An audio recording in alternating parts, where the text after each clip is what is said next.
Hello dear students, welcome in ASC starter. आज की video science से रिलेटेड रहेगी। ये असेसमेंट वर्कशीट 04 से रिलेटेड है और ये 2 सितंबर की है। और वीडियो इसलिए लेट प्रोवाइड कर पा रहा हूँ क्योंकि मैं 2 दिन के लिए आउट ऑफ गया हुआ था, जिसकी वजह से वीडियो नहीं प्रिपेयर कर पाया। और बाकी मैंने इंग्लिश और जो हिंदी है उसकी वीडियो ऑलरेडी अपलोड कर दी है। तो बाकी जिन्होंने काम कर लिया है, ठीक है, वो अपना आंसर्स चेक कर सकता है और देख सकता है कि उन्होंने कितना अच्छे किया है। और जिन्होंने नहीं किया वो तो इसमें से कर ही सकते हैं, ठीक है। तो फटाफट स्टार्ट कर देते हैं आज की वीडियो को। क्वेश्चन नंबर फर्स्ट में बोला गया आपको नीचे जो भी लिखा है उसे पढ़ना है, फिर उसके बाद आंसर्स देने हैं। आपसे एमसीक्यू टाइप क्वेश्चन पूछे गए हैं इसमें। तो पढ़ लेते हैं। A solution is a homogeneous mixture. जो सॉल्यूशन होता है ना बच्चों, वो होमोजेनियस मिक्सचर होता है 2 या 2 से अधिक सब्सटेंसेस का। मतलब इसके अंदर 2 या 2 से अधिक चीज़ें मिली होती हैं, यूनिफॉर्म कॉम्पोजिशन पाया जाता है। मतलब इसमें आप पार्टिकल्स बिल्कुल नहीं देख पाओगे जब वो पूरी तरह डिजॉल्व हो जाएगा। आगे कह रहा है दीज सब्सटेंसेस में भी सॉलिड, लिक्विड और गैस। ये कह रहा है कि ये जो होमोजेनियस मिक्सचर्स होते हैं ना, ये केवल जो है लिक्विड फॉर्म में, गैस फॉर्म में नहीं, मतलब सॉलिड फॉर्म में भी हो सकते हैं। और ये कह रहा है solution also exist in solid form. ठीक है, आगे ये बता भी रहा है कि जो सॉल्यूशन है वो सॉलिड फॉर्म में भी हो सकते हैं।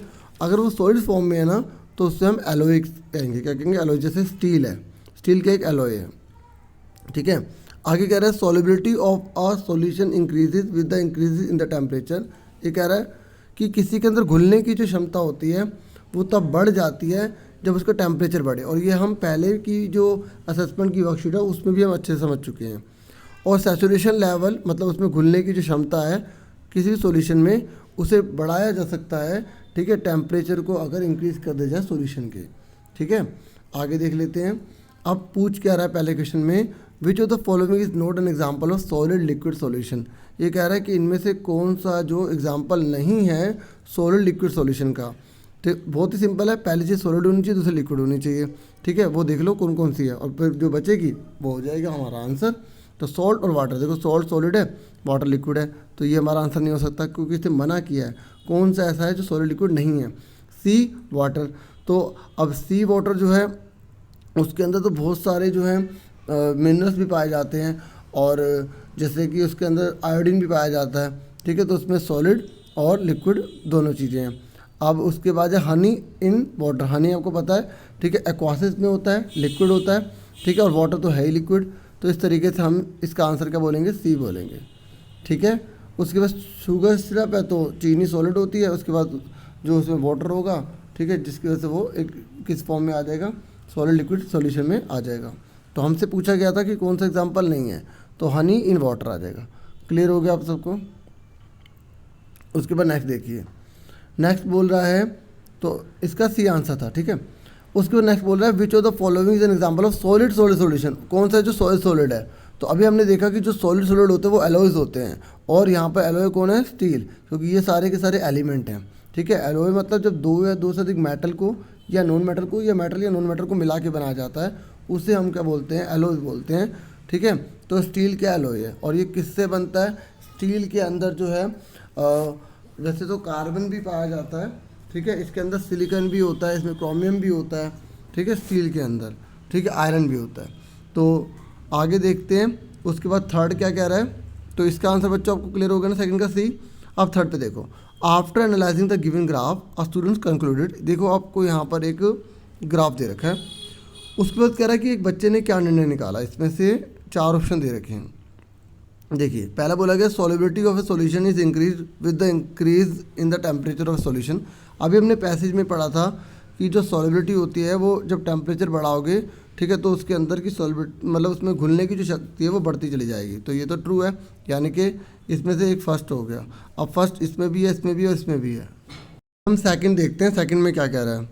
सेकंड में कह रहा है कि solubility does not affect by increase और decrease in the temperature of solution. ये तो क्लियरली पता लग रहा है बिल्कुल रॉन्ग है, ठीक है। उसके बाद थर्ड में कह रहा है कि saturation level of a solution can be increase by increase in the temperature of solution.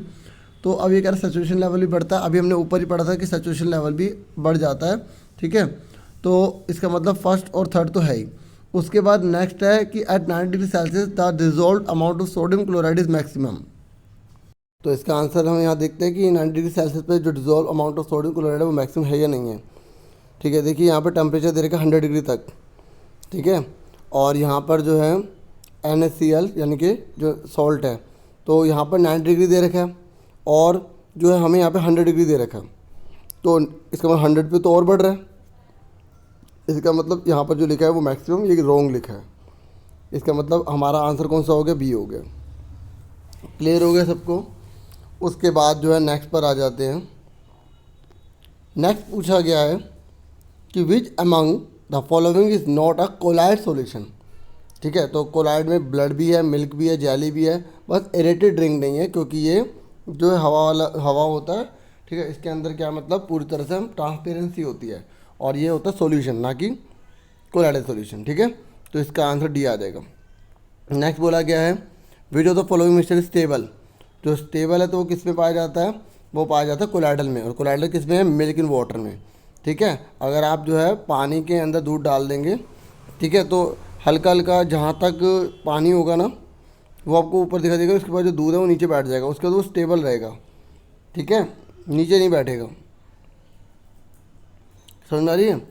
तो इसका आंसर जो है वो मिल्क इन वाटर है, स्टेबल।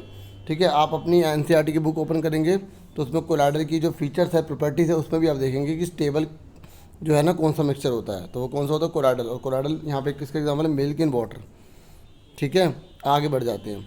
अब बोला गया हमें सेकंड, ये कह रहा है name the 2 component of colloidal solution. ये कह रहा है 2 कंपोनेंट बताइए कोलाइडल सॉल्यूशन के, और उनके आपको जो है ना क्लाउड्स के आपको जो है कंपोनेंट भी बताने होंगे। तो अब इसका आंसर देखिए आप। तो इसका आंसर है डियर स्टूडेंट्स, 2 कंपोनेंट होते हैं कोलाइडल सॉल्यूशन के। पहला होता है डिस्पर्स फेज और दूसरा होता है डिस्पर्सन मीडियम। ठीक है, और डिस्पर्स फेज को आप एक तरह से सॉलिड भी कह सकते हैं। ठीक है, तो जैसे जिसको घोला जाता है, ठीक है, सॉलिड लाइक कंपोनेंट होता है, और डिस्पर्सन मीडियम होता है दूसरा। अब जो डिस्पर्स फेज जैसे क्लाउड का पूछा ना, तो वो लिक्विड हो जाएगा, और डिस्पर्सिंग जो मीडियम होगा वो इसमें गैस होगा। ऐसी साइंस की बुक में जो सेकंड चैप्टर है उसमें आप देखेंगे कि 23 या 4 के आसपास एक जो पेज होगा उसमें एक टेबल बनी होगी। तो उसमें उसमें क्लाउड, मिस्ट, फॉग, ये तीनों के तीनों ना ये इसी के ही रहेंगे, क्योंकि एग्जाम में इनमें से कोई एक आता ही आता है। तो आप अच्छे से कर लेना ये टेबल। ठीक है, लिक्विड सॉलिड, लिक्विड गैस जो भी है उसमें दे रखा है। ठीक है, तो उसके बाद हम नेक्स्ट पर बढ़ जाते हैं। सेकंड क्वेश्चन होप आपको समझ में आ गया होगा। अब थर्ड देखिए। थर्ड का पूछा है कि explain any 2 physical properties of metal. तो मेटल्स के बारे में मैंने 4 लिखा, तो आप जैसे एक्सप्लेन करने के लिए बोला थोड़ा बड़ा, तो आप ये 2 लिख सकते हैं। ठीक है, तो बाकी मैंने 4 लिख दिए कि मेटल्स हैव अ लस्टर, कि मेटल में जो है चमक होती है, इसमें इलेक्ट्रिसिटी और हीट को कंडक्ट करते हैं। ठीक है, मतलब इसमें से हीट और इलेक्ट्रिसिटी पास आउट हो जाती है।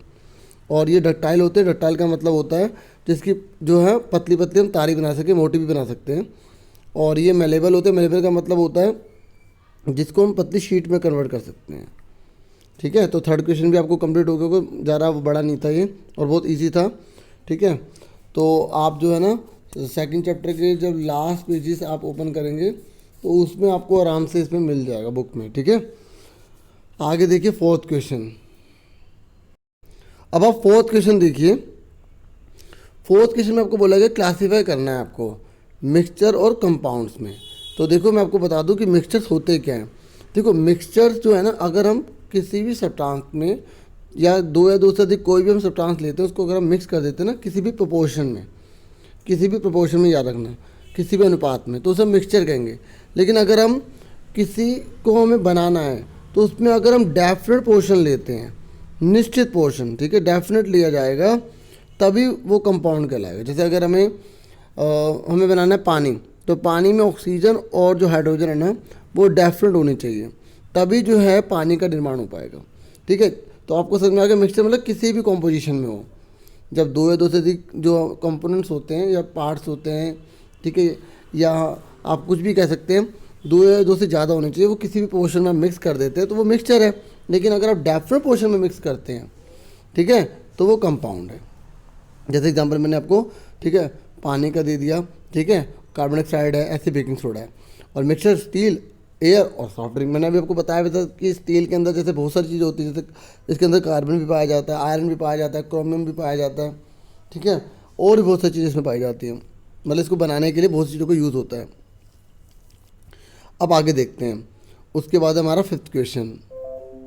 तो बहुत इजी है, इसमें पूछा गया है कि in which of the following mixture path of light ray will be visible, मतलब ये कह रहा है कि इनमें से किस मिक्सचर में ना लाइट जाती हुई दिखाई देगी आपको। ठीक है, तो उसका एग्जांपल मिल्क इन वाटर मैंने अभी आपको बता ही दिया था कि वो कोलाइडल है, इसलिए लाइट जो है वो दिखाई देगी। देखो मैं आपको एक पिक्चर दिखाता हूँ, देखिए इस पिक्चर को देखिए, यहाँ सॉल्यूशन आपको दिखाई दे रहा है, इसमें बीम ऑफ लाइट स्कैटर हो रही है, नहीं हो रही, इसमें हो रही है, इसमें भी हो रही है। देखो कोलाइड में तो होगी होगी, जैसे मिल्क हो गया पानी के अंदर या मिल्क ही हो गया तो उसमें होगी। सस्पेंशन में तब तक होगी जब तक उसके जो पार्टिकल्स है ना, जैसे पानी में मिट्टी है वो ऊपर तक रहेगी, तब तक वो होगी। जैसे ही मिट्टी के नीचे बैठ जाएंगे तो सस्पेंशन होना मतलब बीम ऑफ लाइट जो है स्कैटर होना वो बंद हो जाएगी। इसी बात को आपको ध्यान में रखना है कि सस्पेंशन में भी लाइट स्कैटर हो सकती है अगर पार्टिकल्स ऊपर है, मतलब फैले हुए हैं, लेकिन अगर वो नीचे बैठ गए तो फिर इसमें जो टिंडल इफेक्ट है वो नहीं होगा। इस बात को आप ध्यान में रखेंगे, ठीक है। क्योंकि मेरा मेन उद्देश्य केवल आपको असेसमेंट करवाना नहीं होता, आपको नॉलेज अच्छी देनी है ताकि आप पेपर अच्छा कर पाएँ। आगे बढ़ते हैं, तो 5वीं की क्वेश्चन को आगे देख लेते हैं। मिल्क इन वाटर तो आपको क्लियर हो गया, उसके बाद आप रीज़न लिखेंगे milk in water will show a path of light as it does not settle down when left undisturb. ठीक है, ये इसके जो कारण होते हैं नीचे नहीं बैठते जब उसको अनडिस्टर्ब छोड़ दिया जाए, मतलब स्टेबल रहते हैं। More over it is a colloidal solution. ठीक है, और एक और बात है ये कोलाइडल सॉल्यूशन भी है। ठीक है, अब यहाँ तक आपको अच्छे से क्लियर हो गया।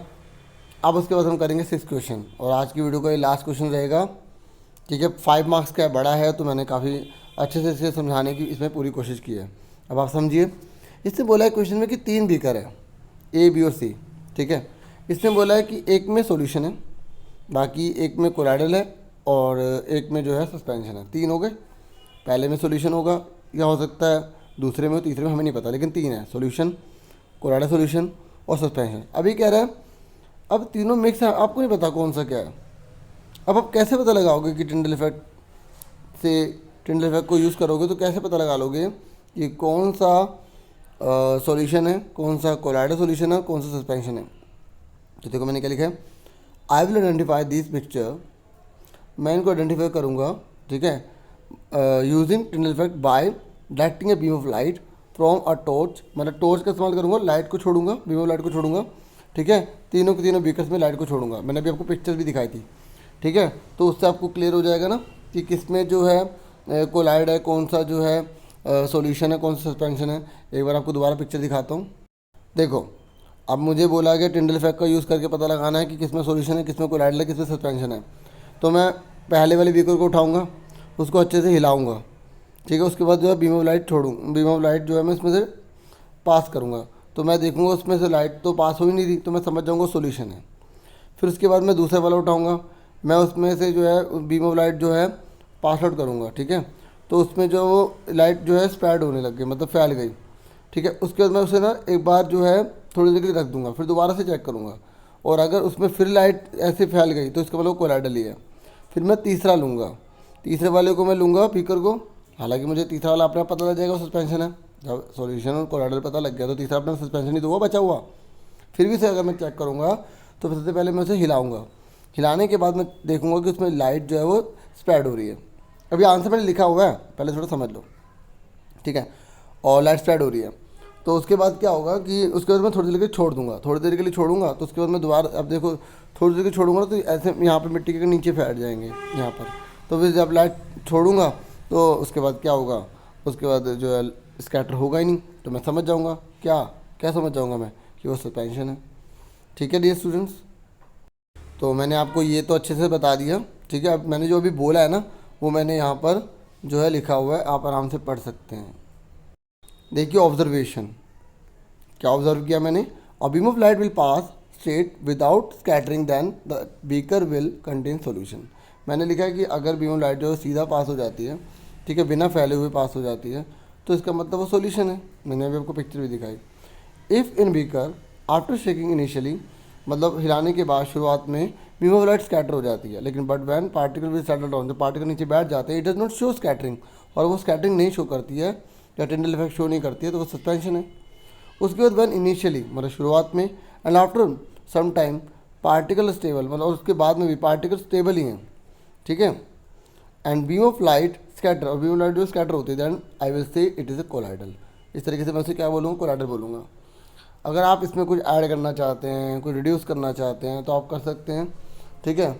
बाकी मेरी कोशिश है कि आपको अच्छे से अच्छा बेस्ट मटेरियल प्रोवाइड कर सकूं, अच्छे से जितना मेरे अंदर ज्ञान है उससे भी ज़्यादा मैं आपको बता सकूं। आपसे फिर मिलेंगे एक नेक्स्ट वीडियो में। अपना पूरा ध्यान रखना। Thank you for watching and listening carefully. Take care yourself dear students.